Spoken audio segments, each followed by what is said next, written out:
We begin with the Chinese Basketball Association, where the Guangsha Lions beat Guangzhou's Bayi Rockets 113-105, with Sun Minghui scoring a game-high 28 points to go with 10 assists.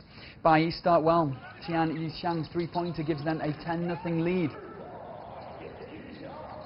But by the end of the first quarter, Guangsha take over, and Li Jingxiao makes it 33-28 for the Lions. In the second, Sun shows his dribbling skill to put Guangsha up by 2. The 24-year-old Sun slices in again to increase the lead to 5. Hu Jintio feeds Zhu Junlong, who goes off the glass, and it's 56-49 Guangsha at halftime.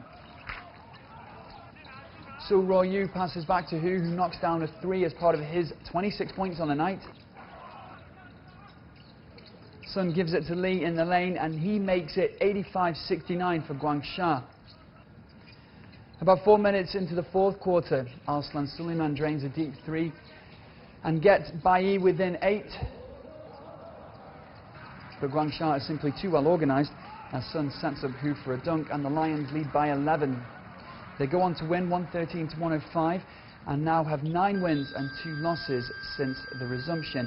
In other results, defending champions Guangdong got 21 points from Yijianlian to beat Guangzhou 121-99 for their 25th straight win, and Shanghai pulled off a late comeback to beat Sichuan 88-78.